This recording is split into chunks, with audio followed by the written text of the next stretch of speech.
안녕하세요. 저는 부산에서 살고 있고 올해 39살이 된 남자입니다. 남들에겐 평생 한 번 있을까 말까한 일들을 최근 몇 년 사이에 다 겪다 보니 제 스스로는 많이 성장했다고 생각했습니다. 하지만 또 다시 처제로 인해 저는 너무 큰 고민이 생겨버리고 말았고, 저는 도대체 어떻게 이 막장 같은 상황을 벗어나야 할지 다양한 분들의 의견을 묻고 싶습니다.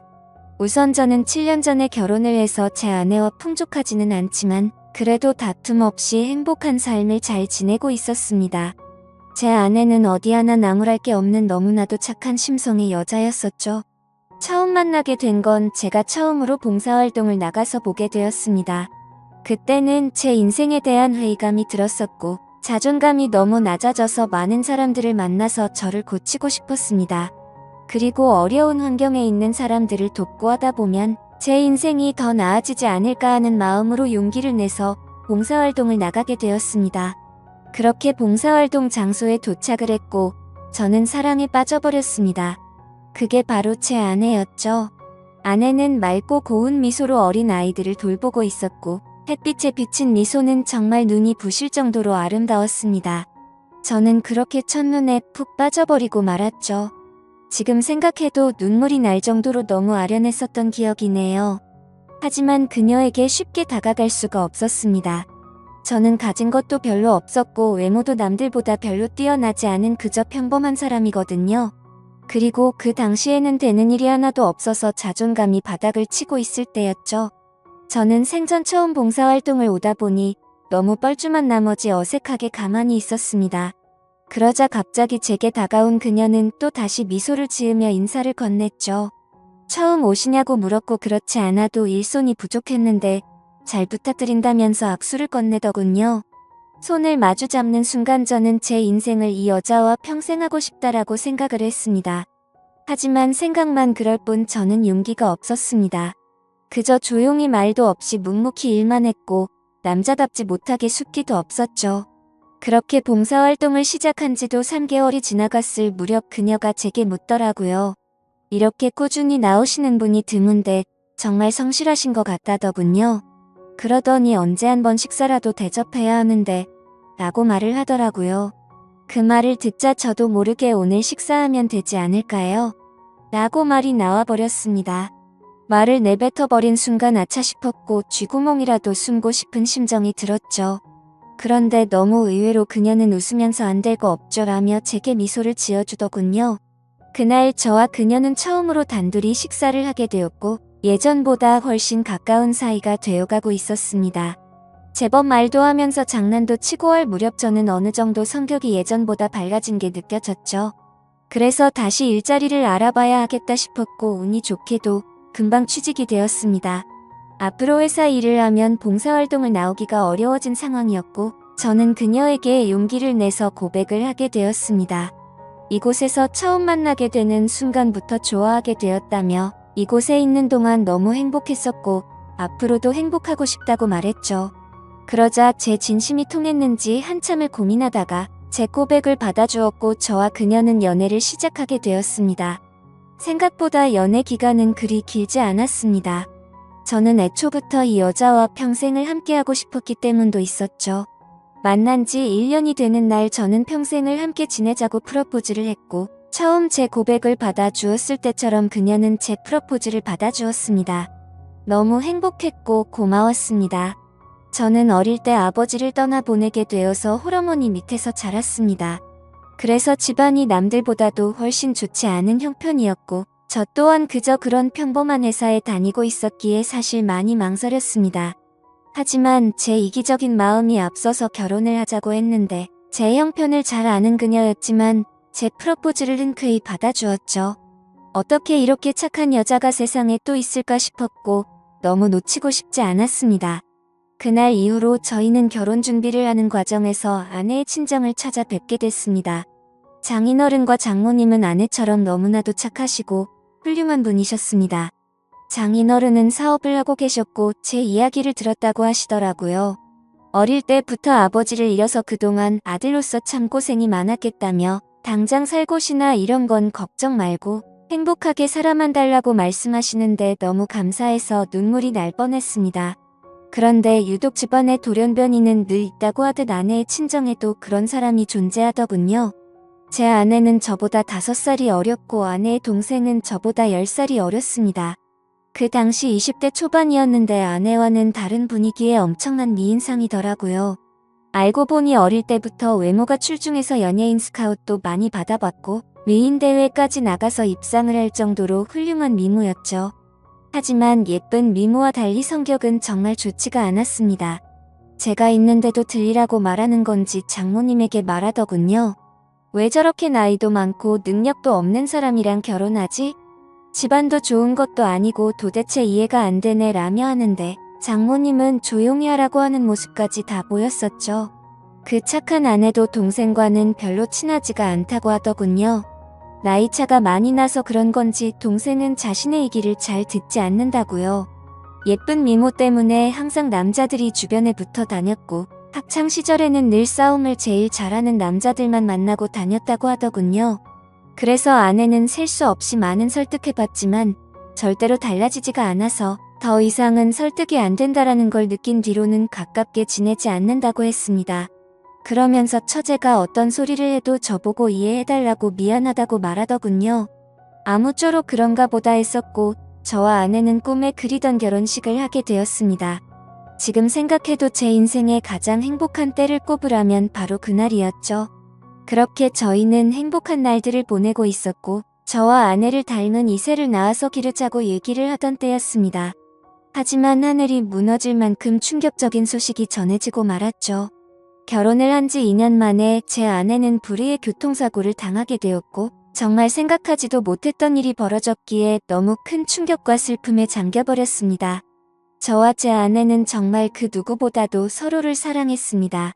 갑자기 외톨이가 되어버린 저는 숨을 쉬는 것조차 힘이 들었고 나쁜 생각까지 해버릴까 할 정도로 힘이 들었죠.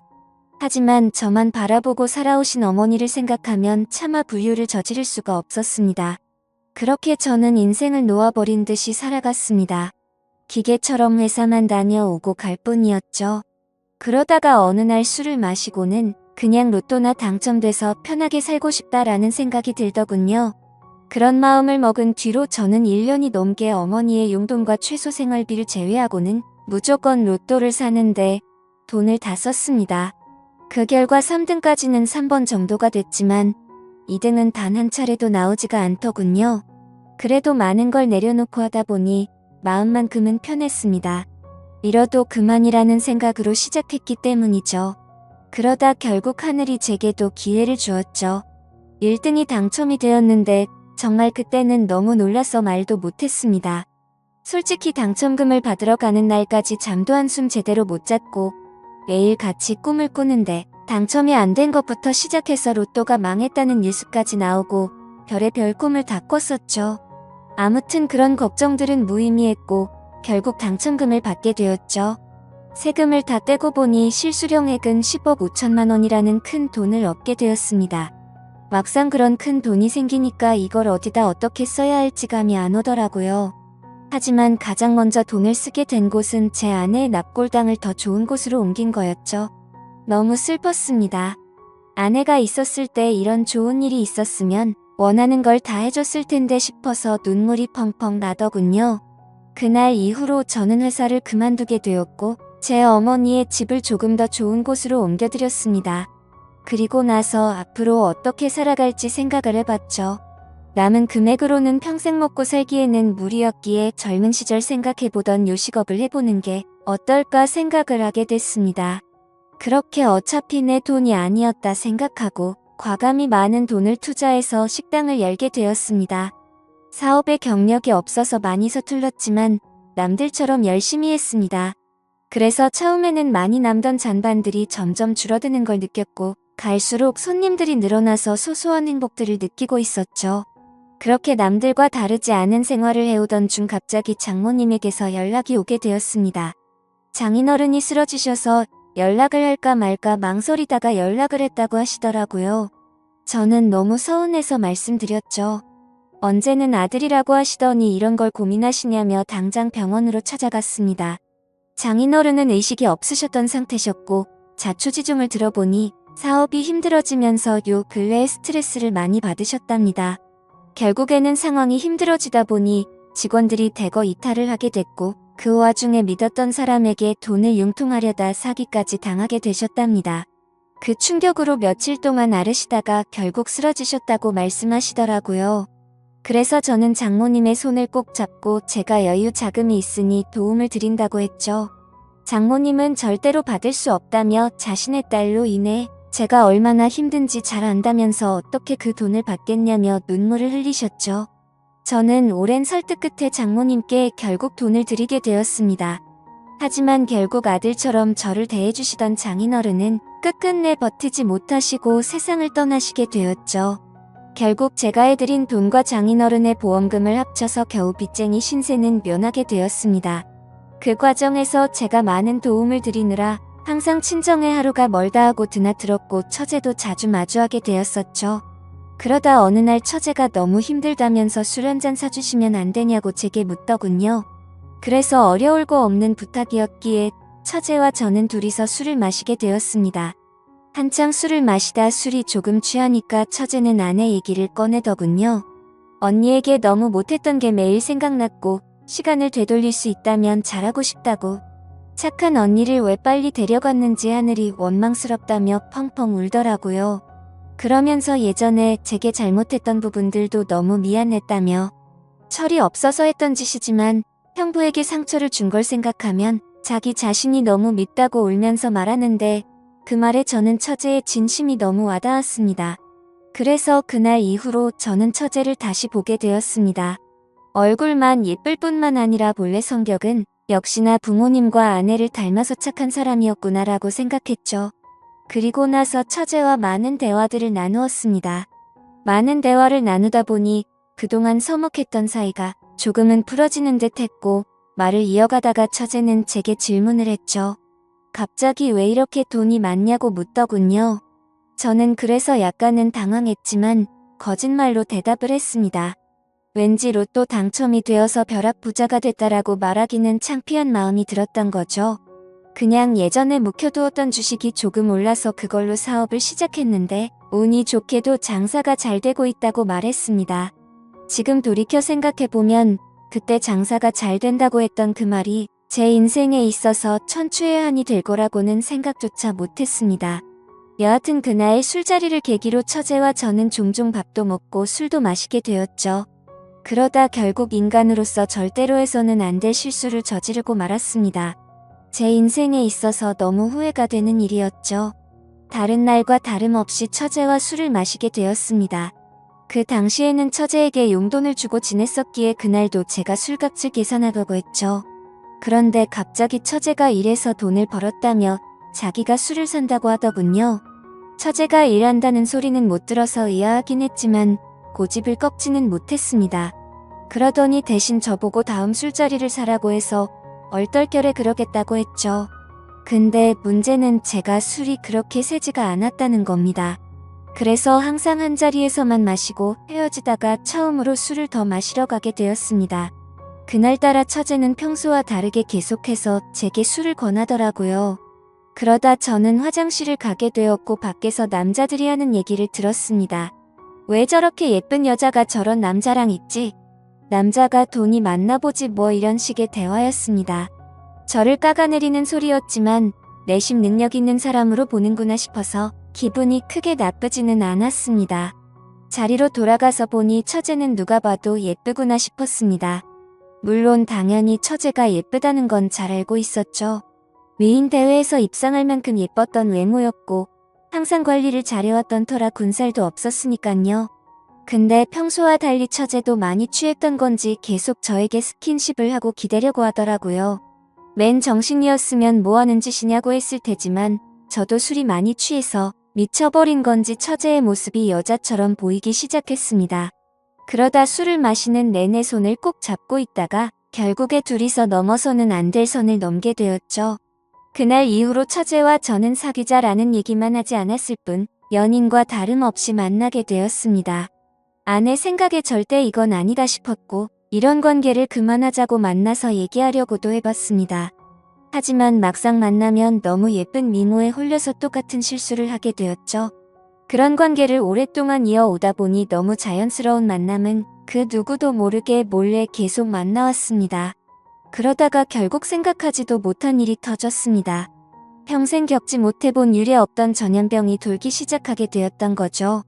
항상 많은 수익을 유지해 주었던 저희 식당도 너무 큰 위기가 생겨버렸습니다. 하루에 매출 300만 원은 찍던 가게가 하루 아침에 30만 원도 못 팔게 되자 그때부터 상황은 너무 심각하게 돌아갔던 거죠. 몇 년 동안 이런 적이 없었기에 모아뒀던 돈들은 시설 재투자로 많은 자금을 지출한 상태였었고 가만히 숨만 쉬어도 나가는 돈이 어마어마했습니다. 결국에는 어떻게든 버티려고 발버둥을 쳐봤지만 도저히 끝날 줄 모르는 상황에 모든 걸 포기하게 되었죠. 그동안 모든 정성을 쏟아부었던 가게를 폐업 처리를 하는데 정말 한숨만 나오고 너무 슬펐습니다. 말 그대로 저는 한마디로 알거지가 되어버렸습니다. 하지만 그런 아픈 마음을 위로해주는 사람은 단 한 명도 없었죠. 연인이라고 생각했던 처제는 제가 폐업 처리를 하자 급격하게 변해버렸습니다. 사실 그 이전에 힘들 때부터도 많이 달라진 걸 느끼긴 했었습니다. 한 달에 한 번 볼까 말까 할 정도로 약속을 계속 미루더라고요. 그러면서 급하게 돈이 필요하다며 저를 못살게 굴었죠. 지금 상황 힘든 거 잘 알지 않냐고 해도 짜증을 내면서 결국에는 항상 받아갈 정도였습니다. 폐업 신고를 하고 난 뒤 저는 앞으로 다시 열심히 하면 잘 될 거라고 처제의 손을 잡았습니다. 처제는 일단 자신에게 있는 돈 전부를 맡겨두라고 하더군요. 사업하는 사람을 못 믿겠다면서 어떻게든 우리가 만나려면 돈이 있어야 하지 않겠냐고 하더라고요. 그나마 가지고 있는 거라고는 집에 잡혀있는 전세자금 5천만 원이 다였죠. 그래서 저는 월세로 옮겨가기 위해 그 돈을 받게 되었고 곧장 처제에게 다 보내게 됐습니다. 그런데 입금했다라고 문자를 한 이후로 단 한 통의 답장도 전화도 없더라고요. 그렇게 몇 주가 흘렀고 저는 배신감에 치를 떨면서 도저히 이렇게는 못 넘어간다 싶어서 처제가 살고 있는 오피스텔 앞에서 한참을 기다렸습니다. 그날 자정이 다 되어서야 처제는 어떤 건장한 남자와 팔짱을 끼고 나타나더군요. 정말 순간적으로 눈이 돌아갔습니다. 그 남자와 맞붙어서 절대로 이길 자신이 없었지만 제 눈에는 이미 그런 게 보이지 않았고 욕을 하면서 뛰쳐나갔죠. 처제는 깜짝 놀라더니 왜 여길 찾아왔냐고 하더라고요. 그래서 저는 내 돈 찾으러 왔지 왜 연락을 안 받냐고 소리를 질러댔습니다. 그러자 처제는 가짠타는 듯이 제 눈을 똑바로 쳐다보면서 욕을 내뱉더군요. 내가 너한테 그동안 당해온 게 있어서 위로금 차원으로 생각하고 받은 건데 뭐가 문제냐면서 감옥에 안 보낸 걸 감사하게 생각하라고 말하더군요. 정말 망치로 머리를 맞은 기분이었습니다. 처제도 저와 같은 마음인 줄 알았는데 그게 아니었던 거죠. 그저 저는 돈을 주는 기계처럼 생각했던 거였습니다.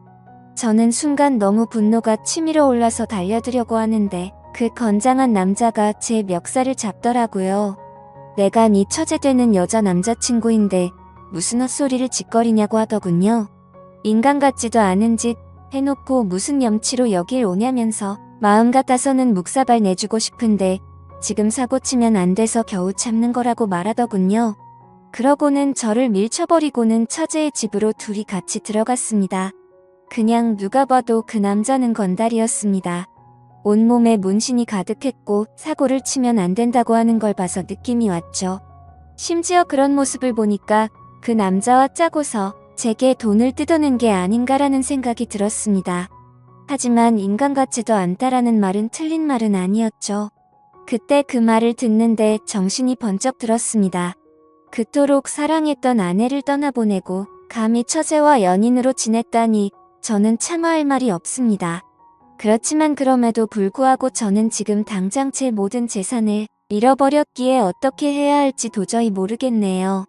그 5천만 원으로 어떻게든 재기해보려고 했던 사업 미천이었는데 너무 절망적일 뿐입니다. 이런 경우에 법적으로 제가 다시 그 돈을 받아낼 방법은 전혀 없을까요? 그리고 솔직하게 말해서 돈도 돈이지만 이러면 안 되지만 처제가 그 놈과 붙어 있을 걸 생각만 해도 너무 화가 나고 가슴이 터질 것만 같습니다. 한심한 질문이지만 제가 어떻게 하는 게 좋을지 많은 말씀 부탁드립니다. 감사합니다.